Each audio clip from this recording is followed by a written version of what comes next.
Zelthar sat at his console in the Galactic Council's quarantine division and reviewed the security protocols for the 300th time that cycle.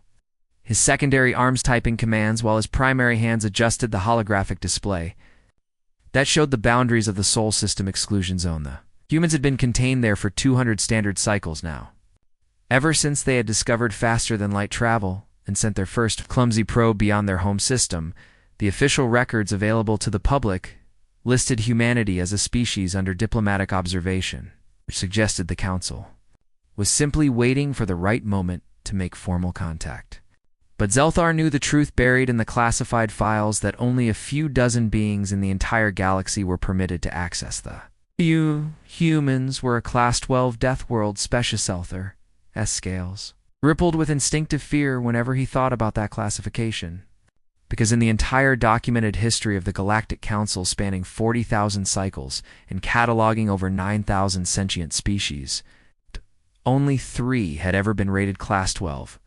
2 of those species had destroyed themselves in planetary wars before achieving spaceflight. Humanity was the first Class 12 species to not only survive but thrive. The reports from the long-range observation drones made Zelthar's blood run cold, even after all these cycles of reading them, because they described a species that should not exist according to every principle of xenobiology. The Council had established Earth killed its inhabitants constantly through storms that could level cities, through tremors that split the ground open, through waves that swallowed coastlines whole, through heat that could cook flesh, and cold that could freeze blood solid. The planet's gravity was crushing by galactic standards and would require most Council species to wear powered exoskeletons. Just to stand upright, the atmospheric oxygen concentration was so high that it posed a constant fire hazard there. Native fauna included predators that could tear through reinforced metals and venomous creatures. As toxins had no known antidotes yet. Humans called this nightmare world home and considered it beautiful. What terrified Zelthar more than the planet itself was how humanity had adapted to it, because they had not simply survived Earth's hostility, but had conquered it through sheer, stubborn refusal to accept limitations. The observation reports documented humans climbing mountains in thin atmosphere for recreation, humans diving into deep oceans that would crush most species, humans running for hours under their planet's brutal gravity simply because they enjoyed it. They domesticated wolves, which were apex predators capable of killing adult humans, and then bred them into hundreds of varieties they kept as companions. And called dogs, they consumed compounds that were classified as toxins by Council medical standards and called them spices to enhance their food's flavor. They deliberately exposed themselves to their sun's radiation to change their skin pigmentation, and considered this desirable. The psychological profiles were equally disturbing because humans formed intense emotional bonds with other species, including their prey animals. They created elaborate social structures based on abstract concepts like honor and justice. And they possessed an irrational drive to explore and help others even at great personal risk.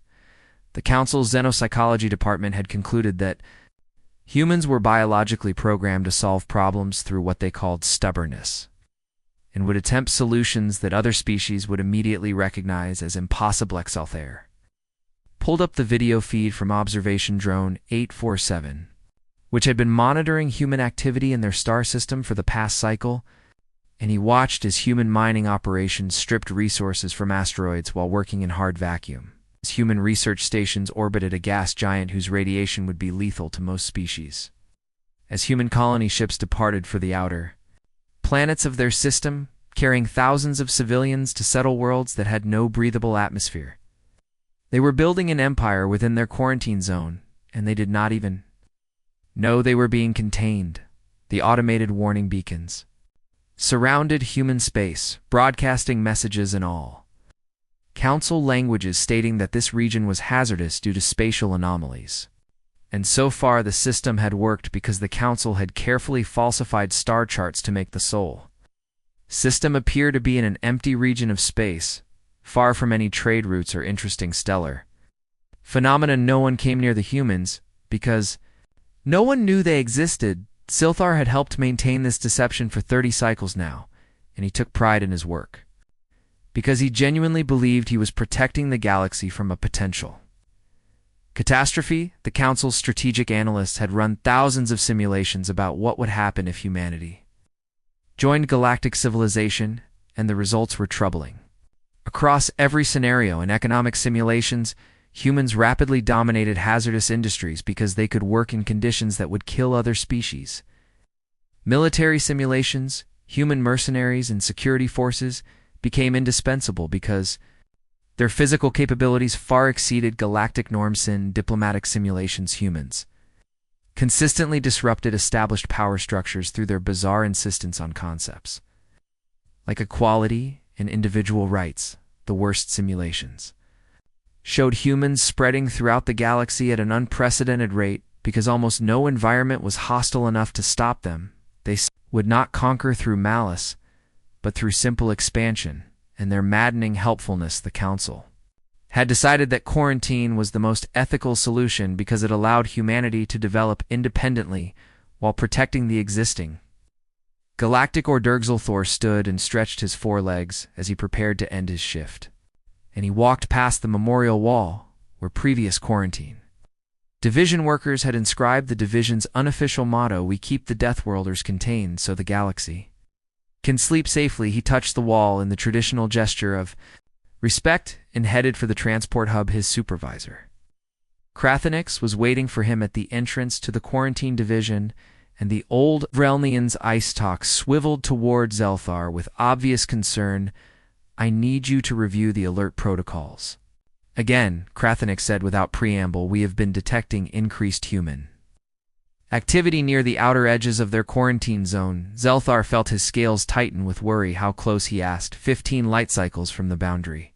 Krathenix replied, "They are expanding faster than our models predicted." "We need to adjust the beacon network," Zelthar said immediately. "Push the false hazard warnings further out to maintain the buffer zone already authorized," Krathenix confirmed. "But, Zelthar, the humans are learning and adapting quickly. Their technology improves every cycle. They build a functional quantum communications network in less time than it took the Council to establish trade agreements on its implementation. Then we increase observation and monitoring," Zelthar said firmly. "The quarantine must hold." Krathenix's eye stalks drooped. "In what?" Zelthar recognized his doubt for how long. The supervisor asked quietly. "They will not stay contained forever, and when they break through, what then?" Zelthar had no answer to that question, because it was the one thing that kept him awake during his rest cycles. The humans would eventually discover the truth. They would learn they had been deliberately isolated from galactic civilization, and when that happened, Zelthar could only hope the galaxy would be ready for the Deathworlders. Captain Nira of the Verlani colony ship Bright Horizon checked her navigation displays for the 5th time that cycle, felt satisfied with their progress toward the frontier world of Keyless's Prime, where 400,000 colonists would begin new lives.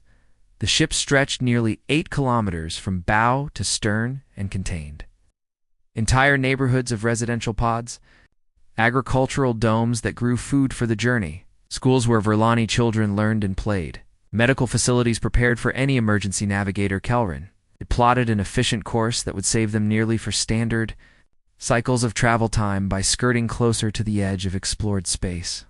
And while this path took them within 30 light cycles of the mysterious Sol quarantine zone, the buffer was more than adequate according to all regulations. Verlani were a peaceful species known throughout the galaxy for their architectural achievements and artistic sensibilities, and this colony ship represented 15 cycles of planning and preparation as families volunteered to establish a new settlement on a pristine world. Nira walked through the main promenade, where Verlani civilians browsed shops that sold everything, from traditional woven cloths to the latest entertainment systems. And she smiled as she watched children chase each other through the carefully tended gardens that provided both beauty and additional oxygen. Recycling everything was proceeding exactly according to schedule. Then the universe decided to remind everyone that space was dangerous. The first alarm came from engineering during what should have been a routine maintenance check on the primary faster-than-light drive. And Chief Engineer Dralik's voice over the communication system held an edge of panic that Nira had never heard from the normally calm professional. Captain, we have a cascade failure in the drive core containment, Dralic reported. I am initiating. Emergency shutdown, but the damage is extensive. Nira ran toward the bridge as the ship automatically dropped out of FTL, and the strange twisted sensation of faster-than-light travel vanished, leaving them floating in the empty space between stars. The engineering reports that flooded her console painted a nightmare scenario because the drive core containment had suffered catastrophic structural failure due to a manufacturing defect in components that had passed every inspection. And the explosion had damaged systems throughout the engineering section. How long for repairs? Nira demanded, as her crew scrambled to assess the situation. Minimum 20 standard cycles, Dralic replied. And we will need to fabricate replacement parts from scratch, and the work must be done carefully, or we risk another failure. 20 cycles was manageable, though inconvenient, and Nira began composing messages to inform the colonists of the delay when the second alarm sounded. Life support systems throughout the ship were showing failures. Explosion in engineering had sent a power surge through the primary systems grid, and while the automatic safety cutoffs had prevented immediate disaster, they had also damaged thousands of control relays that managed everything from oxygen recycling to temperature regulation to water purification. Give me numbers, Nira ordered her operations officer. Oxygen generation is down to 40% capacity and dropping, the officer reported with her voice shaking. Temperature control is offline in sections 7 through 19. Water recycling is functioning but unstable. We have maybe 60 standard cycles before conditions become critical. Nira felt her chest tighten with fear, but forced herself to remain calm because her crew needed to see confidence from their captain. Shay ordered all non-essential systems shut down to conserve power and life support capacity. She had medical teams prepared to treat hypothermia and oxygen deprivation cases.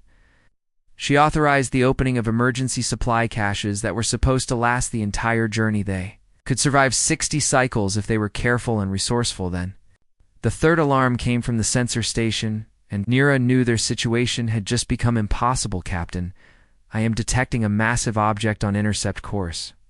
The sensor officer announced it as a rogue stellar fragment moving at 0.3 light speed. Nira stared at the display in disbelief because rogue stellar fragments were rare debris from ancient supernova explosions that wandered through space at relativistic speeds. And while they were tiny by cosmic standards, being merely a few hundred meters across, they carried enough kinetic energy to obliterate anything they touched. The computer calculated their trajectory and gave them 72 standard cycles until impact. Maneuvering thrusters Nira barked offline, the engineer reported. The power surge damaged the control systems, and we do not have time to repair them before impact. The bridge fell silent as everyone absorbed the reality of their situation.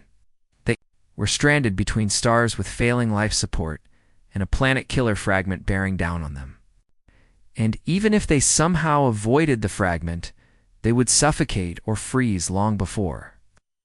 Rescue Aravid. Nira forced herself to think clearly through the rising panic because 400,000 people were depending on her. Send distress calls. On all emergency frequencies, she ordered, include our exact position and situation. Make it clear we need immediate assistance. The communication officer worked quickly, and soon their distress call was broadcasting. In every direction, Captain, the nearest council response fleet is stationed at Kelmer Station, the officer reported. After checking response times, they acknowledge our distress and are departing immediately, but they are 4 standard cycles away at maximum speed. 4 cycles meant they would arrive long after the bright horizon had been reduced to expanding.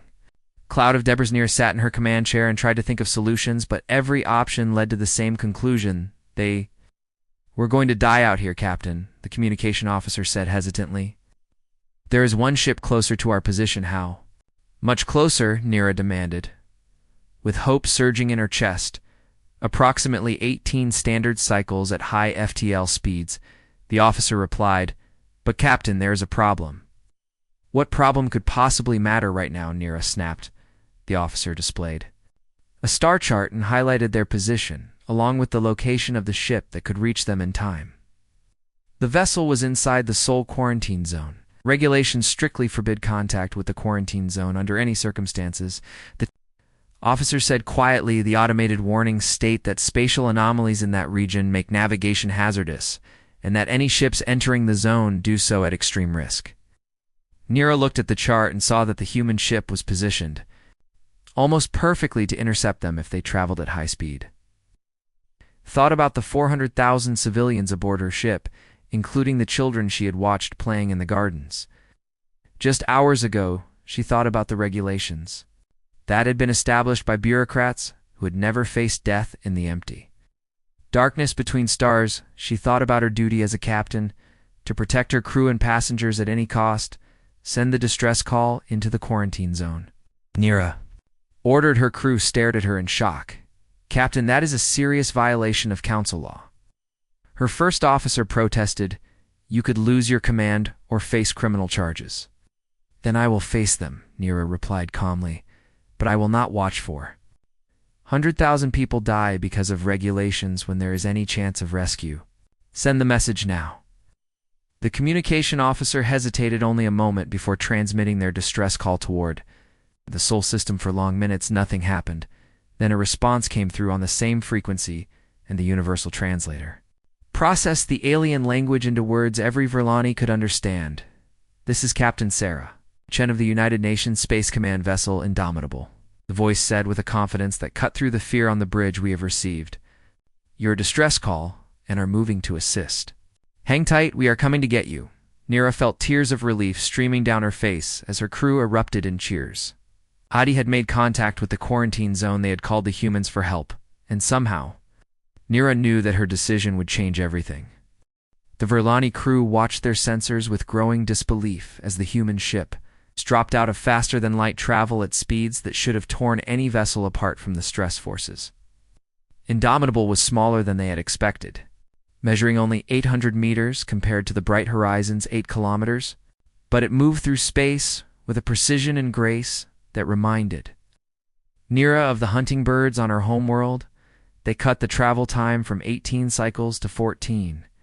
The sensor officer reported with awe in her voice, their FTL engines must be operating far beyond recommended safety parameters. Captain Sarah Chen's face appeared on the view screen, and Nira got her first look at a human. The alien had bilateral symmetry like most sapient species, with 2 arms and 2 legs. But her features were sharper than Verlani faces, with a prominent nose and deep-set eyes that held an intensity Nira found both reassuring and slightly unsettling. The human's skin was a dark brown that seemed to absorb light rather than reflect it, and her hair was pulled back in a tight functional style that suggested military discipline. Captain Nira, Chen said, and even through the translator software, Nira could hear the warmth in her voice. We have assessed your situation, and we can help you, but I need you to trust us, because some of our methods might seem unconventional. We trust you, Nira replied immediately. You are the only hope we have. Chen nodded sharply. All right, here's the plan, she said. We are going to stabilize your life support systems first. Then we will address the navigation problem. My engineering team is already preparing equipment, and we will begin work as soon as we match velocity with your ship. The Indomitable pulled alongside the bright horizon with remarkable precision, and Nira watched as a dozen small figures in white suits emerged from airlocks on the human ship. Those are our engineers, Chen explained. They will be working on your outer hull to access the damaged systems from external service ports. How long? Can your people survive in hard vacuum? Nira asked, because Verlani could only endure exposure for perhaps 2 or 3 minutes before the temperature and pressure killed them. Our suits are rated for 8 hours of continuous operation, Chen replied. Casually, though, we have had people work longer shifts when necessary. 8 hours seemed impossible to Nira, but she watched the human engineers maneuver toward the bright horizon using small thruster packs with obvious expertise. Chief Engineer Dralik was coordinating with the human team leader, and his reports to Nira were filled with barely suppressed astonishment. Captain, the humans are cutting through our damaged hull sections with plasma torches, Dralik reported. They are working at speeds that violate every safety protocol I know, but their precision is perfect. Are they making progress? Nira asked. Progress is too mild a word, Dralik replied. They are accomplishing in hours what should take my team's days. Nira watched The external cameras as human engineers swarmed over the hull, working in pairs with practiced efficiency. And she noticed they were constantly communicating with each other. Through their suit systems, with brief exchanges that suggested they had worked together for a long time, one engineer was using tools that generated sparks, bright enough to be visible even in the harsh light of distant stars. And when Nira mentioned this to Chen, the human captain actually laughed. "That is Marcus." Chen said with obvious fondness in her voice, "He is my best hull specialist, and he treats safety regulations more as suggestions than requirements. But his work is flawless, so I have learned to look the other way." The human engineers completed the first phase of repairs in 6 hours in life. Support systems throughout the bright horizon began returning to normal function, with oxygen levels rising and temperature stabilizing. "How did you repair systems that our diagnostics indicated would require replacing dozens of components?" Dralik demanded. When the human team came aboard through an airlock for a brief rest, the human team leader, whose name was Marcus, removed his helmet, and Nira saw he had pale skin covered in a fine sheen of sweat and blue eyes that crinkled when he smiled. "We did not repair them," Marcus explained. "We bypassed the damaged sections and rerouted power through secondary systems that your people were not using. It is a temporary fix, but it will hold until you can do proper repairs in a shipyard." "Ow. Those secondary systems are not rated for that kind of power load," Dralik protested. Marcus shrugged, which Nira had learned was a human gesture indicating casual dismissal of concerns. "They are handling it fine," he said. "Sometimes you have to push equipment beyond its design limits and trust that it will work." Dralik looked horrified but could not argue with the results. The second problem was more challenging, because with the maneuvering thrusters offline, they had no way to alter their course, and the stellar fragment was still approaching on its deadly trajectory. "We cannot move your ship," Chen admitted during a planning session.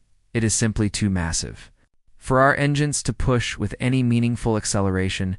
Nira felt her hope crumbling until Chen smiled in a way that suggested she had a plan. However, Chen continued, "We can attach the Indomitable to your hull and use our engines to provide thrust. It will not be pretty, and everyone should secure themselves because the acceleration will be rough, but we can alter your course enough to avoid the fragment. Your ship is tiny compared to ours." Nira's navigation officer protested. "The mass differential is enormous." "Yeah," Chen agreed. "It will take us longer than I would like, but we have time if we start now." What followed was the most terrifying experience of Nira's life as the human ship physically clamped itself to the bright horizon's hull, using what Chen cheerfully described as improvised docking clamps that consisted of magnetic grapples, rated for cargo handling. The Indomitable's engines fired at maximum thrust, and the bright horizon shuddered as forces that were never meant to affect such a massive vessel began pushing it sideways relative to its original course. All colonists must secure themselves. Nira broadcast throughout the ship, "We are conducting emergency maneuvering for 36 hours." The human ship pushed and pulled and strained against the colony ship's mass, while Chen's engineering team monitored stress levels on both vessels and made constant adjustments to prevent structural failure. And Aya barely slept during this time, and when she did collapse in her ready room for brief rest periods, she had nightmares about the hull tearing apart or the human ship's engines failing. But the humans never faltered. They worked in shifts, with fresh crews taking over every 8 hours, and they maintained constant, cheerful communication as if performing an impossible rescue operation was just another day at work. Finally, the navigation computer confirmed what Nira had been praying for. "We have achieved sufficient course change," the officer announced. "The stellar fragment will miss us by 12,000 kilometers. The bridge erupted in celebration, and Nira immediately opened a channel to the Indomitable. "Captain Chen," she said with her voice thick with emotion, "you saved us. All 400,000 of us owe you our lives." Chen's face on the view screen showed exhaustion, but also satisfaction.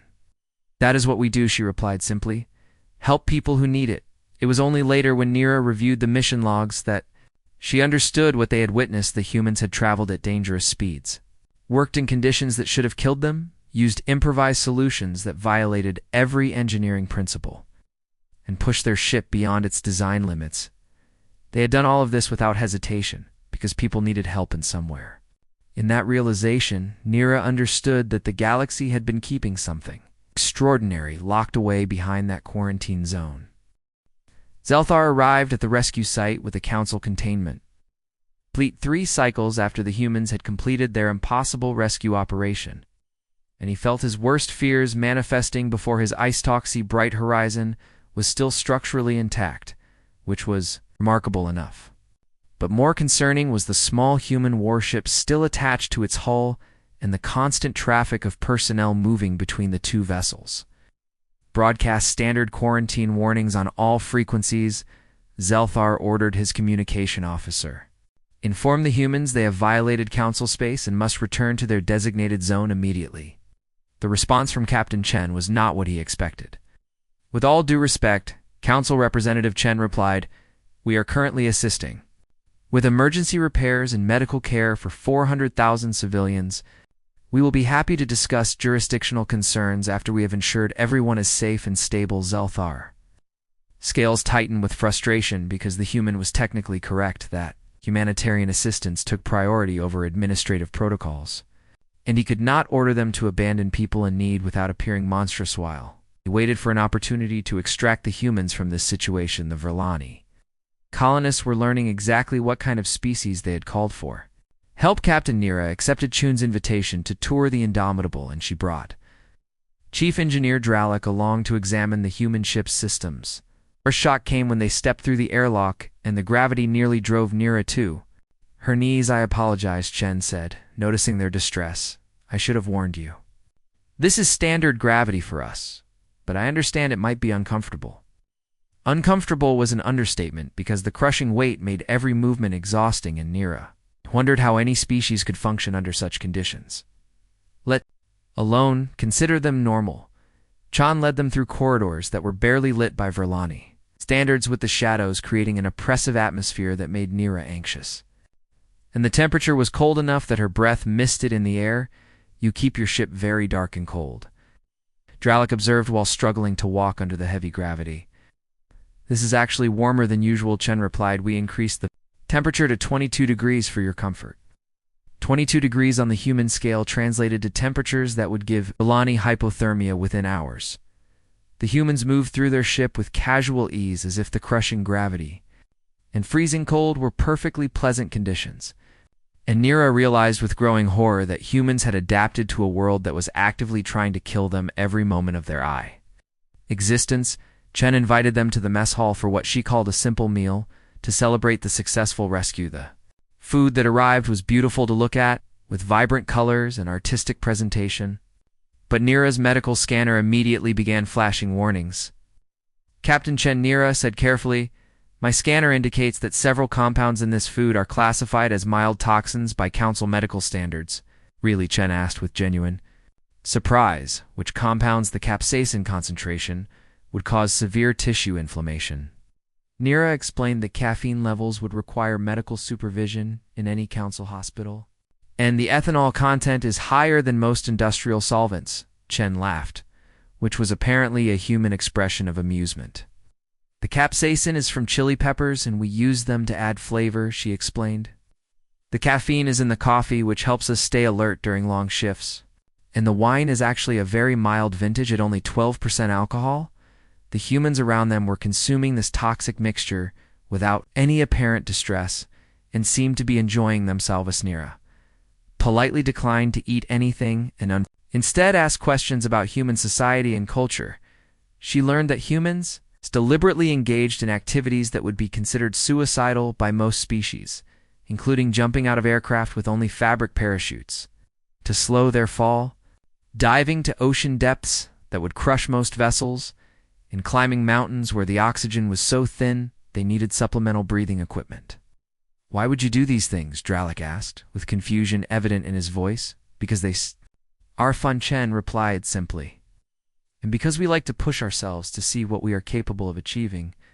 Meanwhile, Zelthar was conducting his own investigation of the human presence, and what he discovered made him deeply uncomfortable. He observed human crew members engaged in what they called sparring during their recreational time. And he watched in horror as 2 humans struck each other repeatedly with enough force to break Verlani bones while laughing and joking between exchanges. One human was knocked to the ground hard enough to make a sound that echoed through the corridor. The individual simply stood up and asked to continue. That level of physical trauma requires immediate medical attention, Zelthar said to the human medical officer who was watching nearby. Marcus, the officer, called out to the fallen. Human, you okay? Yeah, I am fine, Marcus replied while rubbing his jaw. That was a good hit, though. The medical officer turned back to Zelthar and shrugged. He will probably have a bruise tomorrow, but nothing serious, she said. Humans are pretty durable. Zelthar visited the Indomitable's medical bay and reviewed their records of what humans considered routine injuries. Broken bones were treated as minor inconveniences that required a few weeks of reduced activity. Lacerations that would end Verlani's career were cleaned and sealed with medical adhesive burns. That would require extensive regeneration therapy for Council. Species were bandaged and monitored for infection. The list of injuries that humans could survive was staggering and included everything from massive blood loss to exposure to hard vacuum to blunt force trauma that would pulverize most species. How do you survive such damage, Zelthar? Asked the chief medical officer. Evolution, she replied. Earth is what? We call it Deathworld, and everything on it is either trying to eat you or kill you in some other way. So we adapted to be tough enough to survive there. The final revelation came when Zelthor accessed the Verlani social networks and discovered that the colonists were sharing their experiences with the galaxy.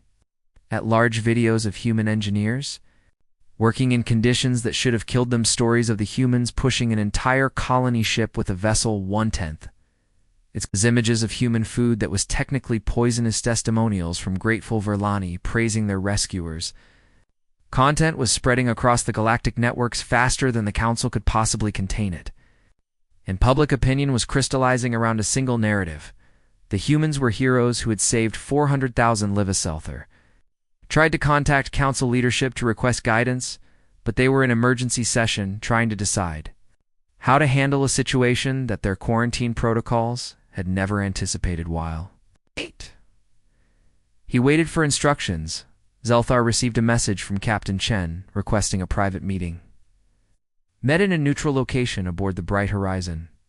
And Chen got directly to the point. I know you have been trying to keep us isolated, she said without accusation in her tone, and I think I understand why.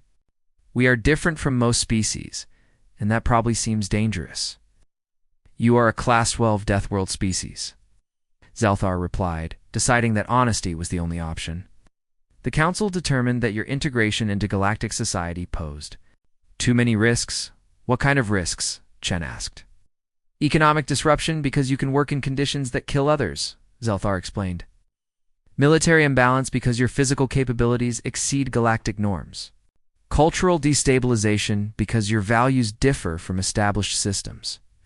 And uncontrolled expansion because you thrive in environments we consider uninhabitable. Chen was quiet for a long moment. Those are fair concerns, she finally said, but you should know that humanity has been watching the galaxy for 200 years, wondering why no one would talk to us.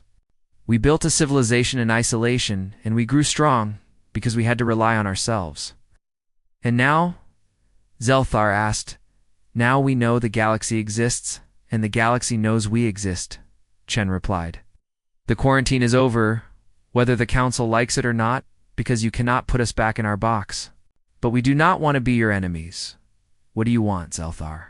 Chen smiled. We want to help, she said. We want to explore and learn and meet new species. We want to trade and share culture and build relationships. And yes, we want to solve problems because that is what humans do best. Zelthar realized with certainty that the galaxy was about to change in ways the Council could never have predicted, though. Deathworlders were no longer contained. The Galactic Council convened an emergency session 3 cycles after the rescue of the Bright Horizon. And Zelthar attended via holographic link to provide his assessment of the situation. The council chamber was filled with representatives from over 300 species, and the debate was heated as leaders tried to decide how to respond to humanity's sudden emergence onto the galactic stage. We must maintain the quarantine, insisted Representative Korth of the Praxian hegemony. These humans are dangerous, and allowing them to spread throughout the galaxy would be catastrophic. Dangerous, countered Representative Villana of the Verlani Union. They saved 400,000 of my people when no one else could reach them in time.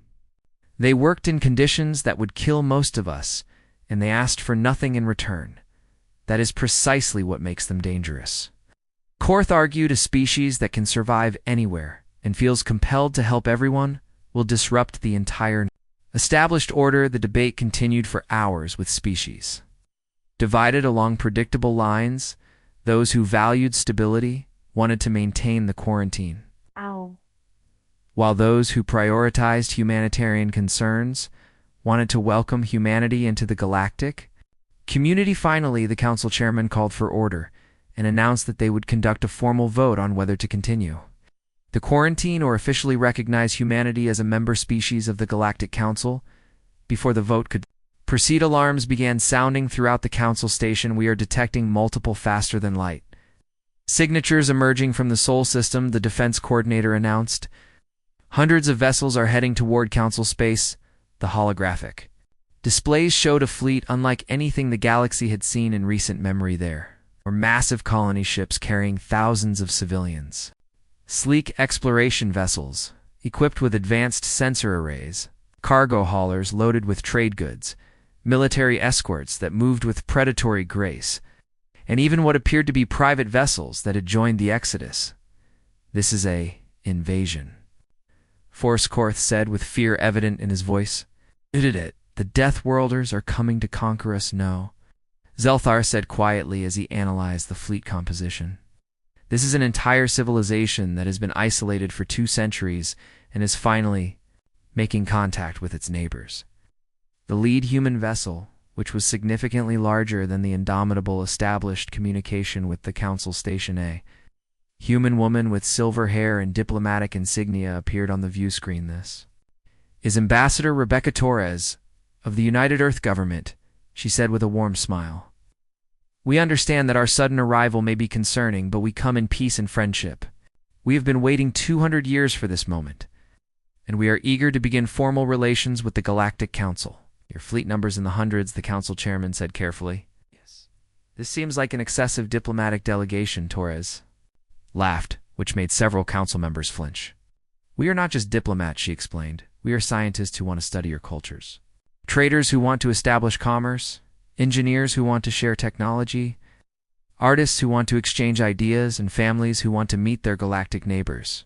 You cannot simply arrive and expect to integrate into galactic civilization without following proper protocols, Korth protested with respect. Representative Korth Torres replied, We tried to follow protocols for 200 years, and you ignored us. So we decided to introduce ourselves directly. The council was forced to acknowledge that their quarantine had failed, not through human aggression, but through the simple reality that you cannot hide an entire species forever. Over the following weeks, humanity began integrating into galactic society at a pace that left the council scrambling to adapt. Human merchants established trade relationships with dozens of species, and their willingness to transport goods through hazardous regions quickly made them indispensable to interstellar commerce. Human engineers volunteered for projects that other species considered too dangerous, and they completed work in a fraction of the expected time. Human scientists formed research partnerships and contributed insights from their unique perspective as a Deathworld species. Human security contractors became highly sought after because their physical capabilities and combat training exceeded galactic norms by a significant margin. But what surprised the galaxy most was humanity's genuine enthusiasm for helping others.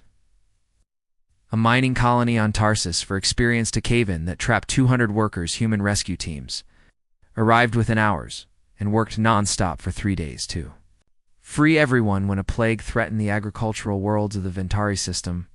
Human medical teams shared their advanced biotechnology and helped develop a cure when pirates attacked civilian ships in the Kepler sector. Human patrol vessels hunted them down with ruthless efficiency. The galaxy began to understand that humans were not conquerors or invaders.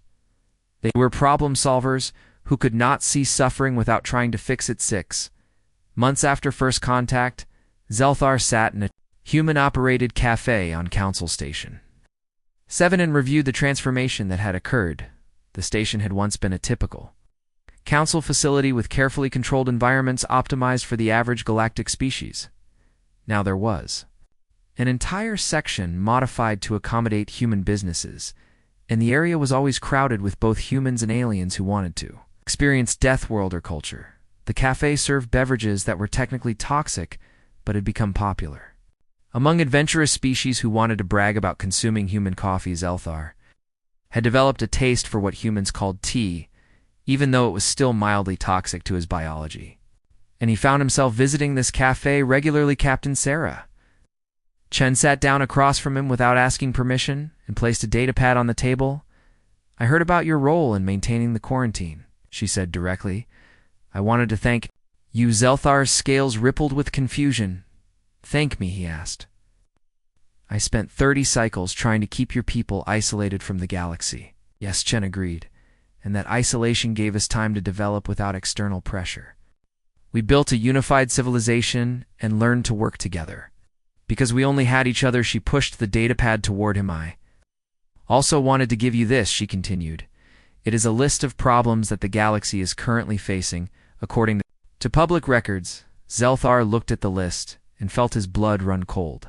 Unstable planets that needed evacuation, but no one could survive there long enough to coordinate at dangerous salvage operations and radiation. Zones that would kill most species. Conflict zones where peacekeepers could not deploy because the environments were too hostile. Unexplored regions that promised valuable resources but posed too many risks. "What is your point?" Zelthar asked. "My point is that the galaxy has been avoiding these problems because they are too difficult or too dangerous," Chen said. "But humans are really good at solving difficult and dangerous problems." She smiled in that way humans did when they were confident about something. "The Council spent 2 centuries trying to protect the galaxy from us," she continued, "but maybe what the galaxy actually needed was someone crazy enough to try fixing the unfixable."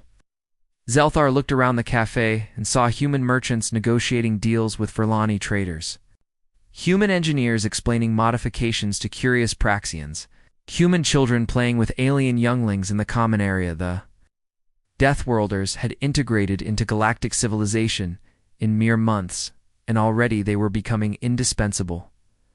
The Council's strategic analysts predicted this outcome, Zelthar admitted. "They said humans would disrupt the established order." "We will," Chen agreed cheerfully, "but disruption is not always bad. Sometimes systems need to be shaken up, and maybe the galaxy needs species who are too stubborn to accept impossible as an answer." She stood to leave, but paused. "By the way," she said, "there is a human expedition forming to explore the Tartarus cluster, which has been declared uninhabitable by Council standards. We are looking for volunteers from other species who want to prove the experts wrong." "The Tartarus cluster is a death trap," Zelthar protested. "The radiation alone would kill anyone who enters." Chen grinned. "That is what they said about the rescue of the Bright Horizon," she replied. "We will figure it out." After she left, Zelthar sat alone with his tea and considered the future. The galaxy had spent millennia developing carefully balanced systems. It's designed to avoid risk and maintain stability. Then humanity had arrived and started asking uncomfortable questions like, why accept impossible when you could try fixing it instead? The cafe filled with afternoon customers, and Zelthar overheard conversations that would have been unthinkable just a year ago. A Verlani engineer was excitedly describing a job offer from a human mining company operating in what used to be considered uninhabitable asteroid fields. Praxian trader was complaining that human cargo haulers were undercutting established shipping rates by taking routes through hazardous space. A mixed group of humans and aliens were planning an expedition to explore a system that had been abandoned centuries ago due to its dangerous stellar activity. The Deathworlders had not conquered the galaxy through force. They had simply shown up and started helping, and in doing so, they had revealed how much potential the galaxy had been wasting by playing it safe. Sarah finished his tea and opened his personal terminal.